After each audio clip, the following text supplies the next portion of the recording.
Hey everyone, welcome to a new week. Last week we started our unit on stratification as well as examining more of a global sense, taking kind of back a couple of steps and seeing it kind of a big picture way. We learned about what social inequality is, basically kind of thinking about how people differ in wealth, prestige, power between members of a society.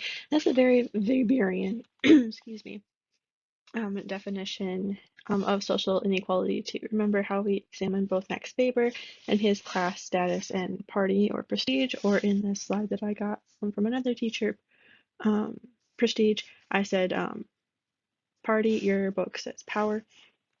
So basically, how do all those three kind of tie in together versus the Marx version of thinking about social class is whether or not you have the means of production and you own them or have control of them. If you do, you're known as the bourgeoisie, or if you don't and you're basically the worker, you're a proletariat. So those are the two different aspects of social class there.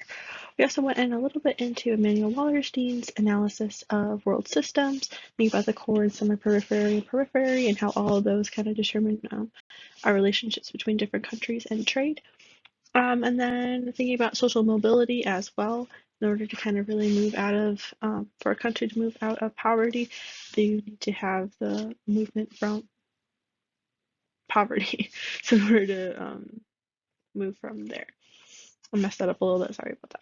I also examined the Rich, the Poor, and the Trash documentary. Hopefully that was kind of interesting and inspiring, and hopefully that's a good conversation over on our Moodle.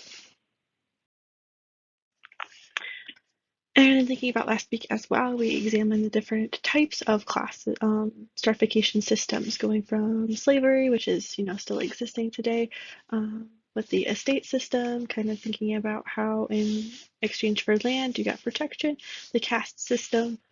India is most famous for it, but as some of you guys in your journals for this week were really spot on in examining how the social class system is kind of an advancement of the caste system in a little bit of a unique way. So kudos to you guys for kind of connecting that too. That's awesome. As well as the social class system with Rosa Day's model right here on the right. Thinking about it from upper, middle, working, and lower class.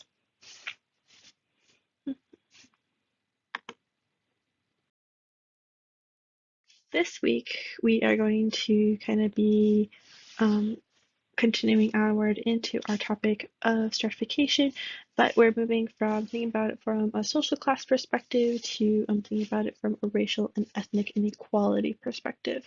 And this chapter is really nice because it really ties in a lot of the material that we've been learning throughout the whole entire semester. All the way back from week one, you, depending on your experiences with this, you can definitely utilize a sociological imagination, right? Seeing how other people are treating you differently because of the color of your skin, for instance, or because of your heritage and that kind of thing. Can also go into ethics, such as the Tuskegee syphilis case, it's extremely unethical, or even just how are we supposed to treat people of underrepresented populations. Culture is kind of the key point with this chapter, right? There's so many different amazing cultures out there, and so we can definitely look at that a little bit more too. Some not so good things about thinking about this chapter too are the different stereotypes. Some stereotypes can be good. We usually focus on the bad, so that's going to kind of form a little bit of a foundation for us there. And then I'm thinking about the dominant ideology or power that different groups have into play that will really kind of help us key into how sociologists see race and ethnicity. And then from a couple weeks ago, we also explored what are known as hate crimes or bias crimes, thinking about crimes that are on certain people because of their identity, because they just have that identity, which is honestly a terrible thing. So this every single semester that we cover this, there's always something that's been going on from the coronavirus, the violence that was occurring towards the Asian community kind of spiked up a little bit. And then, of course, you have different movements such as Black Lives Matter and everything like that. So this is always a really kind of timely aspect within America. So, and there's a lot to this topic, if you can imagine. We'll be learning about different minorities. We'll be learning about what even is race and ethnicity and how difficult it can sometimes be to separate the two and that kind of thing. And especially taking into consideration Americans' culture, there's a lot to this and a lot of history. So kind of keep an open mind towards that. Remember, we're in a sociology class, so I'm just going to be perhaps a little bit of a different lens than what you're used to. So that's also always kind of important. SMC offers different classes, such as like minority I guess minorities and cultures in America. So if you're kind of interested in learning more about that, there's a plug for another class like that. And depending on if you go into a four-year university too, you can literally take classes and classes and classes of this. For instance, in my graduate class, I took an advanced class and thinking about the different, I can't even remember what the class was called, but it was racial, ethnic, and gender inequality. So kind of examining all three of those for a whole entire like of a semester. So lots of different opportunities to learn out there. So, and one of the big things to learn about is that straight race is not straightforward, right? We're human, we're complex. So, and we can definitely see that in the climate today, as well as looking into our past for your history folks out there. It's extremely messy when talking about it. And for the layperson just means kind of the average person, not directly involved in anything. Race can be considered how individuals are labeled and treated as similar. So common biological traits like skin color, hair texture, color, the shape of how your head is, or your eyes, or your nose, or your mouth, that kind of thing. As well as the different behavioral traits that might be associated with people who look like this. So might be in the same personality traits, they might have the same musical tastes, listen to the same music, that kind of behavior, walk a certain way, behave a certain way, think a certain way. All of that is kind of lumped into race for lay people. And then depending on your culture as well, this is an interesting tidbit too. You might consider yourself white even though you're darker than other people who consider them black. So it's also kind of an identity thing too, kind of thinking back a couple of weeks ago regarding yourself. There's something else to that as well. And your racial identification can also shift during your life as well. It's kind of similar, not super similar, but if we're thinking about what we learned last week regarding social mobility, your identity regarding this can shift a little bit depending on, for instance, your economic standing. So, and how those in power kind of define what the races are. So it could be that you're considered white on the census because there wasn't really any option for you, but as time kind of passed, there might be an option to list that you're Middle Eastern, for instance, since Middle Easterns consider themselves white. So just kind of an interesting aspect of there as things are changing. So how do sociologists see race or define it, right? For us, it's more important to look at the social construction of it rather than the biological side of it, because biologically, we're Homo sapiens, right? We're a human species, a single species. We're human beings. Human beings are human beings. But for us, we're looking at it towards more the societal version of it, right? That's what sociology is, examining the societal aspect of how we see things in our lives. So with us, we try to typically examine how we define race and thinking about the power structure that is going on. Because those who have more power, more privilege, those are usually the people who are defining exactly what a race is.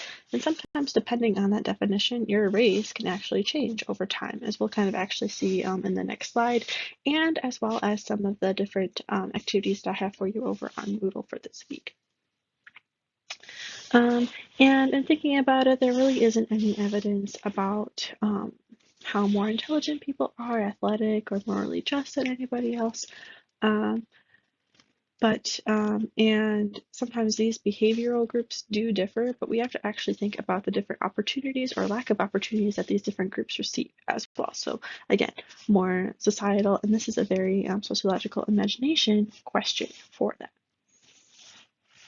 So with us too, we're really considering race and thinking about these distinct physical characteristics that are used to divide people into categories. So Usually it is on that biological side, thinking about skin color, hair texture, and that kind of thing, kind of similar to how the layperson thinks, but we are really examining it more on a societal level too,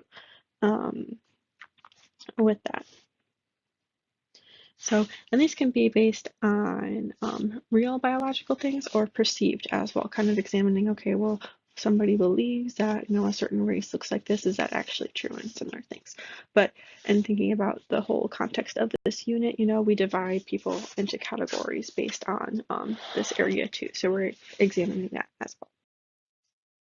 Alrighty, heads up, guys. So in the next slide, it's from another recording when I did this lecture. So it's a little bit of a different headphone setting or microphone setting. So if you're using headphones, just put your volume down a little bit, or just put your volume down a little bit if you're just listening to it, since it's a different mic. So just a heads up there. And it's also, I reference it being 2020 because that's when I was doing it from last year. So just a heads up with that. Some things have changed, but not much because of how the census works. So anyway, hopefully you're enjoying this lecture.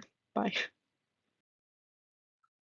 And then this is just a little chart examining the social construction of race from just based on the US Census.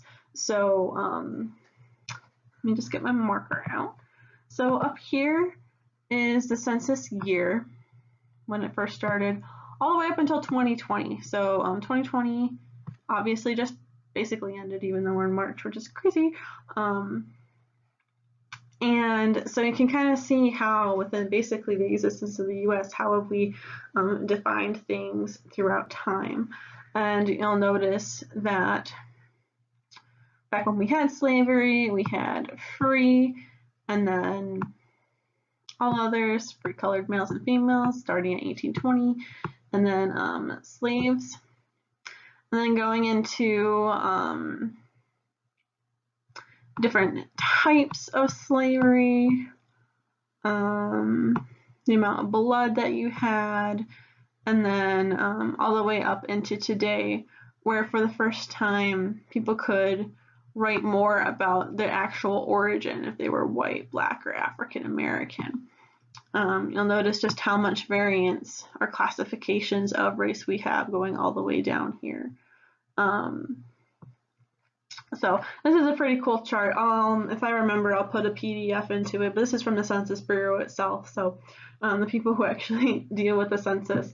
And I'll actually put the link up to the website for this chart too, because you actually kind of see how the census was collected too, thinking about our data analysis and stuff like that. Used to be that they had marshals, U.S. Marshals and their assistants were supposed to visit each and every single homeowner's or household rather, and record the head of the household and whoever was there. So very, very time consuming and things like that. And you can kind of, if you're into like records and things like that, that secondary analysis, this is kind of right up your alley. So feel free to click through the different years and links. But I thought that was a little bit interesting to kind of get us started in thinking about race from a little bit of a data perspective as well. So in this video, we did a little bit of an introduction to race, and then in the next few videos, we're going to be examining groups and ethnicity a little bit more. So I'll see you then.